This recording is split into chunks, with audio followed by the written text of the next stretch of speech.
River. Um,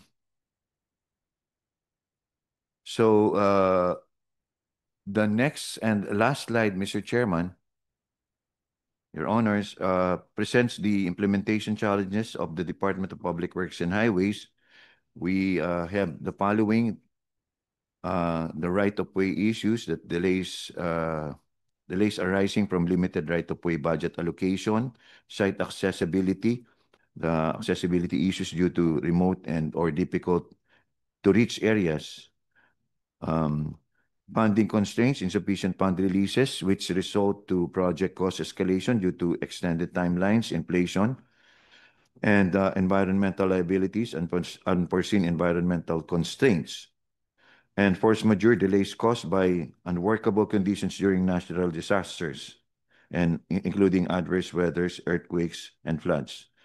We also have, in addition to that, procurement issues. We have the lengthy bidding and negotiation processes and delays in mobilizing key consultants for the conduct of feasibility study, detailed engineering design, construction supervision, or contractors which collectively push back project implementation timelines. And last is the sustainability, rising traffic volumes and vehicle overloading, leading to faster road deterioration and the need for more frequent rehabilitation and repairs. To the right side of the slide, Mr. Chairman, that presents to you the comparison of our request in the National Expenditure Program, the budget that we requested for these infrastructure flagship projects from 2023 to 2026, no, in terms of National Expenditure Program, and compared to the release, no, in terms of the General Appropriations Act approval. So as shown, no, for 2023, we have the 99.45 proposed in the NEP, the fund for IFPs, compared to the GAA's just 56.95% at 95 billion, and that is 48% decrease. For 2024, we experienced a 45% decrease from 139.11 billion to 75.92 billion. And for 2025, we have a 42% decrease in following our proposed 166.55 billion worth of fund for IFPs, and we were only given 96.64. And for 2026, we proposed 152.87 billion. Mr. Chair, thank you very much for giving us the opportunity to present our program. That's all. Salamat po. Thank you. Thank you. We also have a presentation from DOTR, which I will proceed with, but just a few questions. I saw the flood management program for the 18 River Basin, so it's ongoing. I remember the Pasig Marikina project. Is that tapos na ba yung Pasig Marikina, or meron pa rin mga phases that are ongoing? Yes, go, please. Mr. Chair, there is still ongoing construction of Pasig Marikina Phase 5. And also the upstream. There will be a proposal to construct 3 dams there upstream. So yun, in Sierra Madre. In Sierra Madre. Pero yun ang next phase na sisimulan. Mr. Chair. And kailan ba yan magsisimula? It is now being included in the feasibility study, and it will be funded by JICA and World Bank. So all these are lodged, naka-lodge naman to sa Unified Project Management Office? Yes, Mr. Chair. Until now, they're all Yes. lodged. So ano lang, tuloy-tuloy naman yung master plan projects. Yes, Mr. Chair. Walang tigil naman yan. Okay. So, because I remember that between different administrations, so that has been continuous. The master plan just to clarify, the master plan for flood control has been continuing and continues till today. Yes, Mr. Chair. Yes. And when is the most recent inauguration phase? The most recent inauguration will be by next year. Next year. There was one recently also, di ba? Yes, I cannot. Last year, I last year. So there's also inauguration. And I understand meron kalsada rin sa ano, 'di ba, sa On the back. revetment structure. Yes, sir. Ito para sa mga vehicles na so pwedeng dumaan yung mga vehicles, traffic vehicles, and also yung mga I guess for the dredge for the maintenance of the river, yun ang access point. So importante din 'yan. Yes, Mr. Chair. That is to be utilized by the vehicles and also for the maintenance. Yes, yes. Okay. I think also Senator Erwin, may mga questions ka rin Thank like you, to. Mr. Chair. Two quick question lang po. Dun sa binigay niyo po sa amin na briefing, ASEC Llanes. Doon po sa right of way, yung mga issues. Tanong po ng mga kababayan kasi po natin, sir, bakit gagawa tayo ng proyekto kung hindi pa natin sure at may haharang sa atin doon sa, for example, highway, di po ba? May masasagasaan tayo ng mga ari-arian, yung right of way issue. Di po ba dapat bago gawin yung proyekto, siguraduhin na okay na, wala na tayong issue sa right of way dahil may pambayad naman tayo. But how come nagiging issue ito at tumitigil ang proyekto because of the fact na sasabihin natin na may nagrereklamo. Di po ba dapat kausapin na o bayaran na yan kung sino may-ari despite the fact this is a government project? How do we consolidate this? Yeah, we have the description of the challenges here, and it says that the budget that we're receiving are limited in terms of for payment of right of way, Mr. Chair, and there are other reasons that were enumerated here that I was not able to identify. It says here that, yeah, limited right-of-way budget allocation, one reason, and corporate land ownership issues. We have deficiencies in claimant documentation, expropriation proceedings that takes time, opposition from affected lot owners so that we cannot come in to the area of the project, Mr. Chair, and pending permits, utility line obstructions, and resettlement of informal settlers. Those are the issues, Mr. Chair, that we encounter in. Kaya nga, for- Mr. Chair, Assistant Secretary Llanes, my question is, bago po natin gawin yung proyekto, di po ba gawin yung kalsada, what have you, bridge, di po ba? Hindi po ba pwedeng siguraduhin natin na wala ng problema para tuloy-tuloy yung trabaho natin? Kasi mamaya baka daanan natin lupa na ito, magrereklamo yung may-ari. Pagdating doon sa dulo, may problema na naman. Hindi po ba po pwede para dire-diretso yung, ito po nakikita ng problema ng mga kababayan ho natin na naantala yung project because of this right of way. Kasi nasabi ho ninyo kulang ang budget.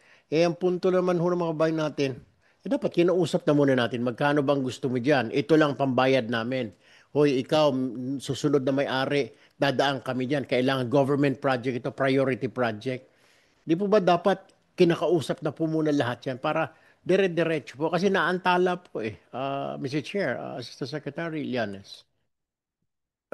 Yes, sir. We strongly agree with what you mentioned, Mr. Chair. Particularly for foreign assisted projects, that is actually the principle. In fact, these are the requirements of the foreign funding institutions, Mr. Chair, that you have to come up with a resettlement action plan, for example, and you have to compute everything and identify the payables before you proceed with the project, and that's a requirement, a matter of requirement. So all of this has to be taken care of and cleared first. But if we lack in enough funds to pay these affected people, affected persons, the properties, even yung mga structures po, that we value all of this, and then we have all of these items computed in the resettlement action plan and supposed to be paid. But if we lack the fund to pay them, then that could be a reason for delay, Mr. Chair. Mr. Chair, I'm sorry, this will just be quick. Mamaya na lang po siguro, Mr. Chair, siguro sa second round of questioning, I have to further discuss regarding this right-of-way issue. Pero mapunta lang po tayo. Meron po kaming natalisod na tulay dito po sa may Quinta, sa may Quiapo. It's called the Pasig Esplanade Bridge, footbridge. Ako po lagi nagsisimba sa Quiapo. Ito po laging binubulong sa akin, nirereklamo ng mga nagsisimba sa Quiapo. Hindi ho matapos-tapos. 2019 pa raw ho ito ginawa. Hanggang ngayon, halos nangangalahati pa lang. It's called the Pasig Esplanade Footbridge. Ano ho ba ang problema rito? Is it kulang po ang pondo? Sinasabi naman, overpriced na nga daw po eh. Mas mahal pa ito dun sa ininaugurate ng dating Pangulo na Binondo Intramuros Bridge. Ito, walkway lang po ito para sa mga tao na parang 2 lanes lang na kalsada papunta doon sa kabila from Quinta Market going po doon sa may LRT, sa may ferry station sa kabila sa Loton. Pero hindi na po matapos-tapos. Ano raw po ba ang dahilan? Bakit hindi po matapos-tapos itong tulay na ito? Hanggang ngayon, kalahati pa lang 6 years na, 2019, 2021, 6 years na po hindi pa rin matapos-tapos. Ano pong explanation dito, sir? Mr. Chair, if I may be allowed, from what I remember. Yeah, Yeah. tama. Kayo po yung RD po ng Yeah. NCR dati, no? Director Yes. ka ayusin ka last. Go Yes, ahead. sir. Sir, this project was actually started sometime in 2017. Ano po yun eh? It's a interagency project. DBM being the lead agency.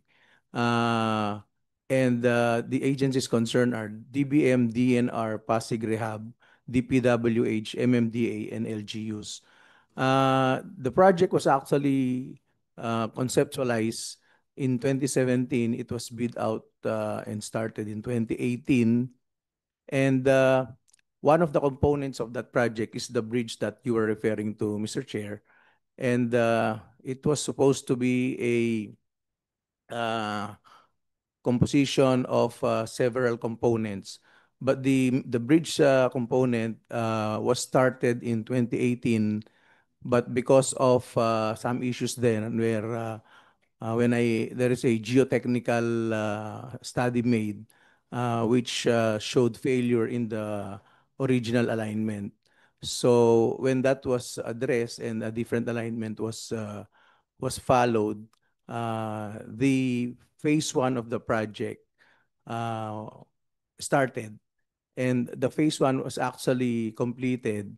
The components of the phase 1 are, if I remember correctly, are the construction of the piers, no?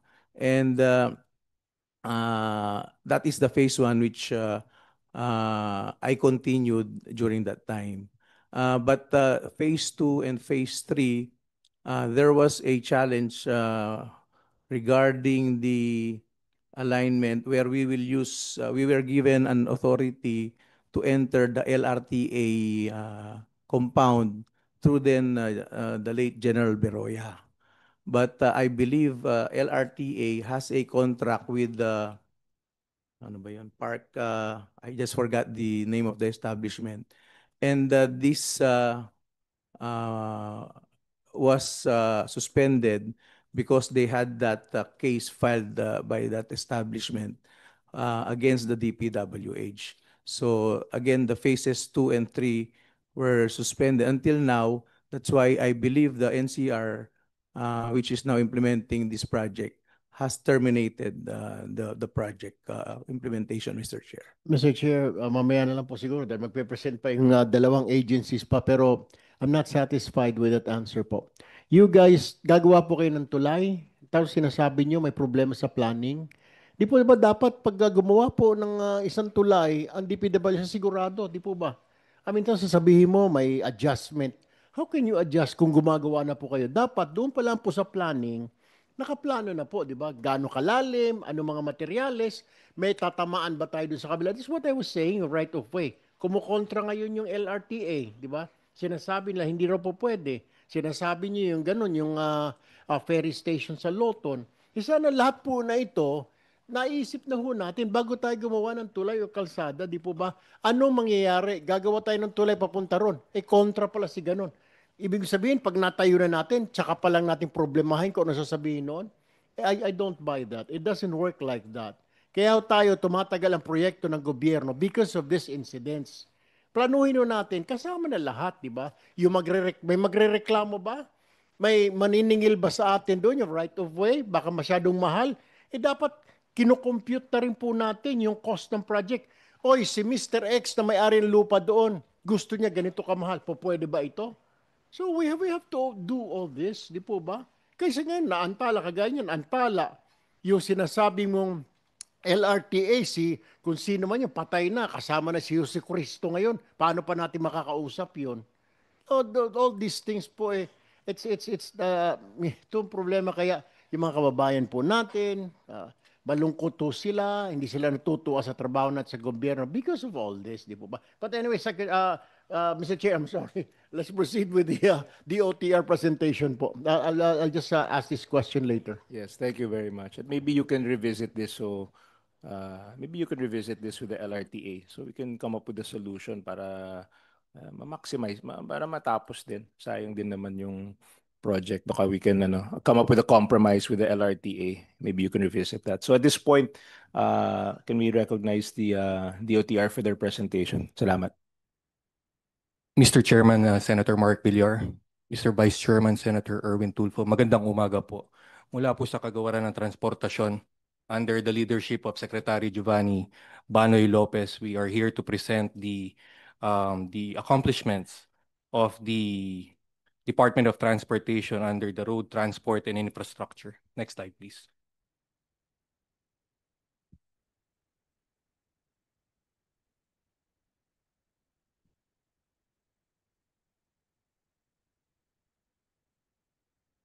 We start off with the locally funded projects. Next slide, please. One of the priorities of the department and considered a flagship project is the EDSA busway system. It aims to significantly improve the bus services along EDSA by cutting travel time between the Mall of Asia to Monumento from the 2 to 3 hours to 1.5 hours. It also aims to operate more efficiently by reducing the number of buses from 3,342 units prior to the pandemic to 500 units through the use of the dedicated median bus lane, which will minimize service interruptions compared to the former curbside setup. The EDSA busway project is now under rehabilitation with regard to the bus stops. We recently procured 4 stations for rehabilitation. We also will reconstruct the Kamuning footbridge, and we will replace it with a modern footbridge to be installed in Kamuning footbridge with an elevator and even a walkway that is accessible for PWDs. The inauguration of the SM North EDSA Busway Concourse Station, the groundbreaking as well of as mentioned, the rehabilitation of Phase 1. We also are in the middle of the design and build of the new EDSA busway stations, procurement of security and janitorial services. We likewise installed and supplied bus timers. We designed and installed 5 man lifts for footbridges pursuant to compliance to our existing PWD laws, and the installation of 145 pan tilt and zoom cameras and 21 bullet cameras for monitoring. The said surveillance system is in coordination with the MMDA Metro Base system. Currently, the total ridership for the EDSA busway since its inception in June 1 of 2020 is 317,570,947 individuals.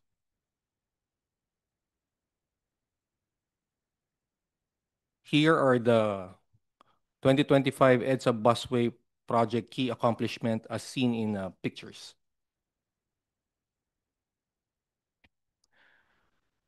Next slide, please. Aside from the EDSA busway project, the department also focused on active transportation. This aims to address the need for improved active transport infrastructure to promote inclusive mobility and enhance road safety for vulnerable users. It includes the construction of safe and accessible pedestrian cycling pathways, the establishment also of the end-of-trip facilities, and the improvement of existing active transport infrastructure. It is targeted to construct and improve the 2,400 kilometers of cycleways and walkways nationwide by end of 2028.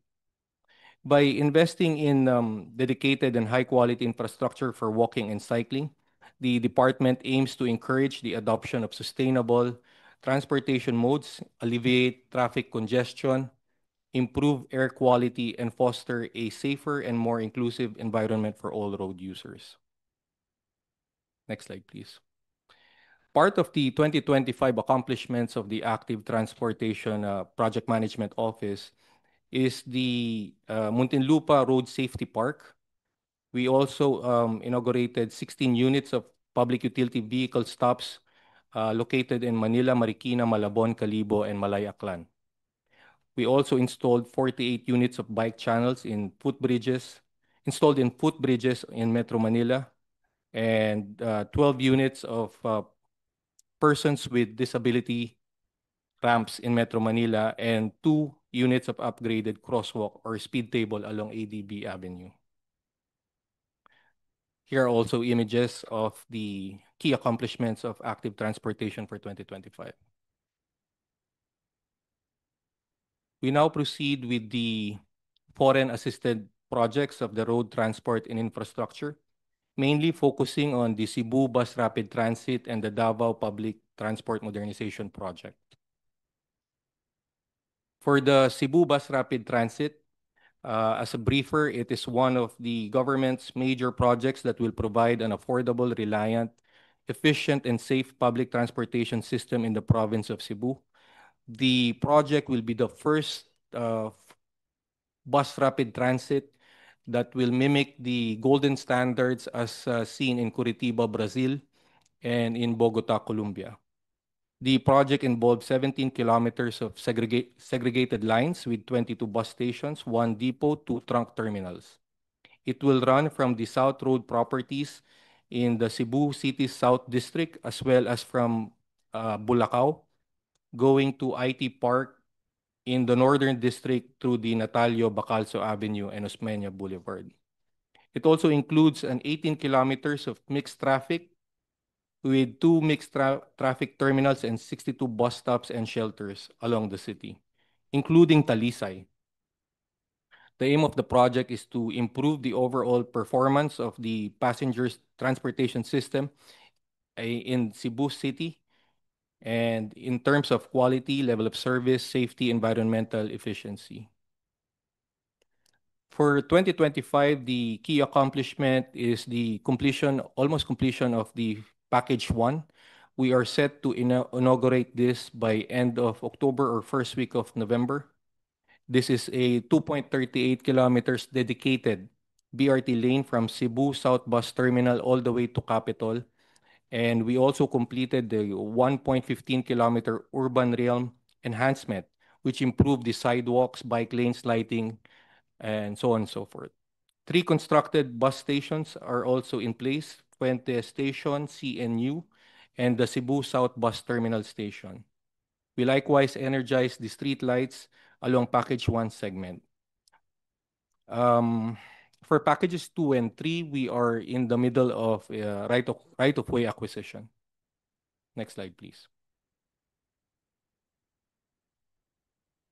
Next slide, please. And finally, for the department, we also started the construction for Davao Public Transport Modernization Project, or the Davao Bus. This is in partnership with the local government unit of Davao. This will establish a modern bus system with electric and diesel-powered bus units operating across 32 routes with a coverage of 653-kilometer network.